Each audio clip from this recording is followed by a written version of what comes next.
Hello welcome back to my channel.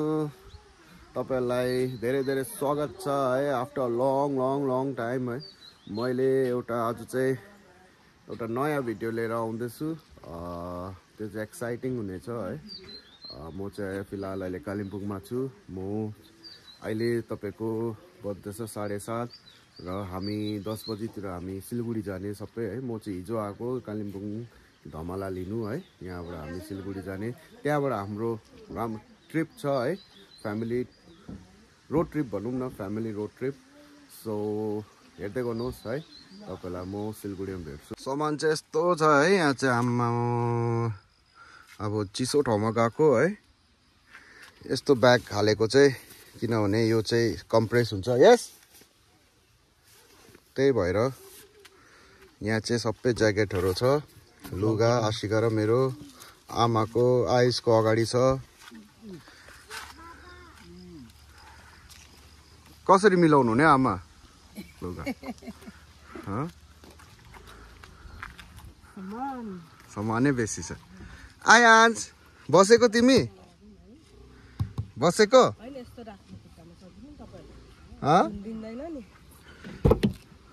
गएको?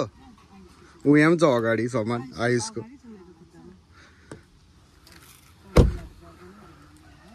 यस्तो छ कालिम्पोङ चाहिँ बिहान बिहानै। फाइनली निस्क्यो 11 बज्यो हो अहिले। आयान आमा यता हुनुहुन्छ, सबै रेडी हुनुहुन्छ लु सिलगढी लु। हामी निस्केको अब यहाँबाट। यस्तो छ वेदर चाहिँ है, दामी भइराखेको छ। यहाँबाट चाहिँ अहिले 11 बज्यो है। यहाँबाट सिलगढी आज हल्ट। सिलगढीदेखि भोलि चाहिँ बाई बाई बाई भन्दैन नि बादर।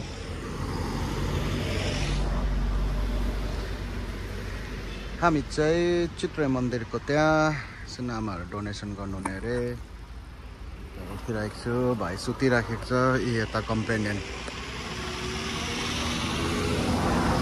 उता बाँदरलाई बिचरा खानेकुरा दिँदै रहेछ है। बाटोमै भयो त्यो बाँदर त।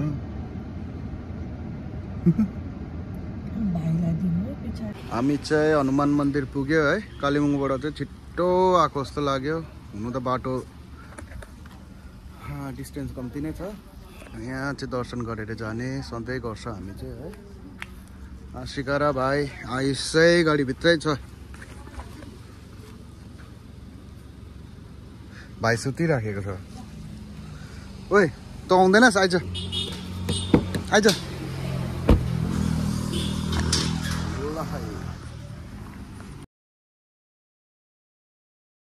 मेरो गाडी चाहिँ यहाँ छ है। यहाँ थारको काम हुँदैछ अहिले फिलहाल चाहिँ। अब एकछिनमा मेरो गर्ने यहाँ हुनुहुन्छ ओनर चाहिँ 5 बज्नु आँटेको छ है। यहाँ दादा भाइहरू चाहिँ काम गर्दैछ यता हो। यहाँ हेर्दै न भाइ, हेलो भन्दै न भ्लगमा हो। सिट कभर लाउँदै सामानहरू चाहिँ यस्तो छ हो।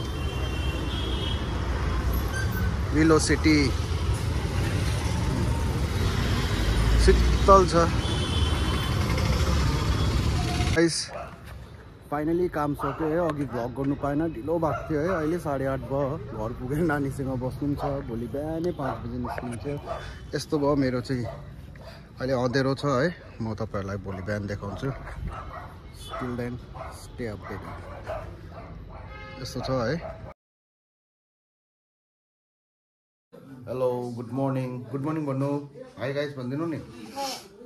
सो गुड मर्निङ एभ्रिवान है। आज चाहिँ अहिले चाहिँ फिलहाल 4 बजे हामी सबै उठिसक्यो अहिले। आज चाहिँ हामी नेपाल गएको पोखरा हुनमा आज हेटौडासम्म जाने। So it's gonna be a family trip, family road trip. अन्त 2टा गाडी छ। मेरो छेमाहरू चाहिँ अर्को ठाउँ हुनुहुन्छ। सो हामी चाहिँ यता छ 2 माइलमा र अब सबै रेडी गर्ने र छिटछिटै हिँड्ने। ल सी यू इन ट्याङ्की, आई मिन काँक्री भित्ता। बिहान बिहानै सिलगढीमा अटो राइड। यहाँबाट हामी निस्केको। मेरो गाडी लिनु गएको एक्चुअलीमा है। यहाँ चाहिँ भेगा मल विन्टरमा बिहान बिहानै अटो राइड मजा आयो। त्यहाँ चाहिँ दाजु घरमा चाहिँ गाडी राख्ने ठाउँ छैन, सो गाडी मैले साथी घरमा राखेको छु। यहाँ अगाडि हो है त्यो लिन जाँदैछु। ओके, सिनेमेटिक गर्नु राम्रो हो नि। आइहाल्यो त, यो चाहिँ बजारहरू हो।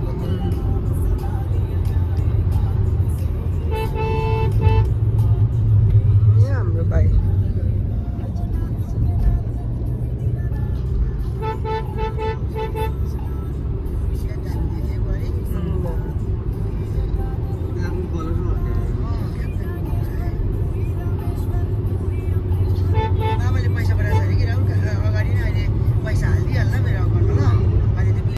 मेरो ग्याङहरू भेटायो, मेरो ग्याङहरू भेटायो, मेरो ग्याङहरू ल हिरण काका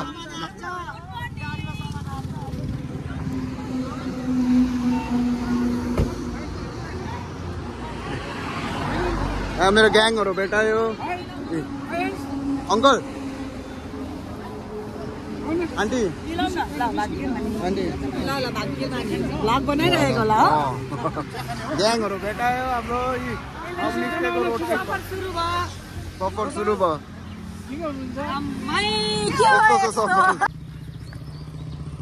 हेलो नमस्कार, हामी चाहिँ भन्सार पनि काटिसक्यो। अब लाग्ने हेटौडापट्टि भन्सार काट्यो। भन्सारको के कति हो म तपाईँलाई बादमा भन्छु है, कति पर्यो है। हामीले 10 दिनको काटेको छ। हामीलाई 10 दिनको 12,000 जस्तो पर्यो नेपाली। अब त्यो पछि रोड पर्मिट बनाउनुपर्छ, त्यो अलिक अगाडि बनिन्छ रोड पर्मिट। सो यहाँ चाहिँ भन्दैछ मुस्ताङको लागि पर्मिट पर्दैन। सो अब त्यो पोखरा गएर चल पाउँछ, के कसो हो, पर्छ पर्दैन। गाडी चाहिँ फिलहाल यता छ, अर्को गाडी हो स्कर्पियो, यता दुईवटा गाडी हो। ल हेर्दै गर्नुहोस्, इन्जोय गर्नुहोस्। यही हो, हामीले यही बनाएको होइन, यही सैनिक होटेल यही छ। उयो यही खानु सैनिक, यो रातोले लेखेको छ नि, दामी पाउँछ मटन राइसहरू। लाग्नु भएको अङ्कलहरू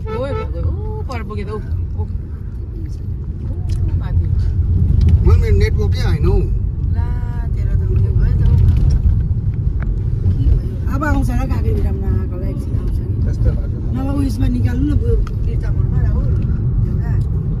यसको बाद डेट सुयो भएको कि बा नयाँ जस्तो लाग्यो यो। खोल्दा प्याकेट नयाँ थियो होइन हौ, त्यो चेपेर दिएको थियो प्याकेटै त कहाँ यहाँ के गर्नु छ यही होला रोड पर्मिट बनाउने। ओह्रालो जानुपर्छ भन्दै थिएँ। साह्रो धक्दिनुहुन्छ है, पुरा धक्दिनुहुन्छ। एकखेप मात्रै सबै सब गाइज यो चाहिँ अब रोड पर्मिट बनाउनु गएको है। भन्सार चाहिँ यता छ है, यहाँ चाहिँ रोड पर्मिट बनाउनु पर्ने रहेछ। चाहिँ काकडी भित्तादेखि अलिकति अगाडि 200 मिटर।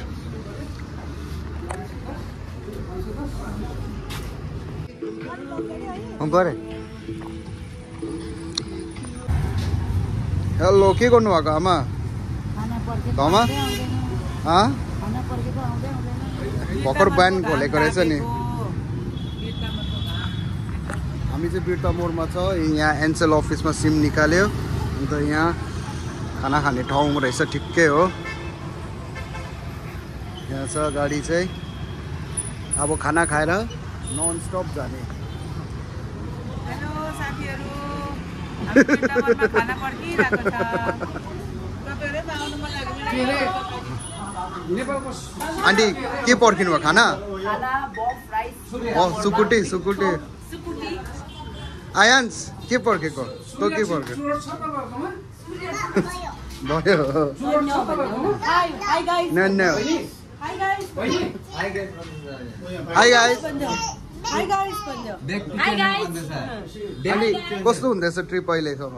हेलो, अहिलेसम्म अब पेट्रोल पम्पमा तेल हालेर बाटो चाहिँ अलिक है खतम है, बाटो चाहिँ अलिक के रहेछ, रफ रहेछ है। अनि राहुलको पनि नयाँ सिम निक्लियो। हो त।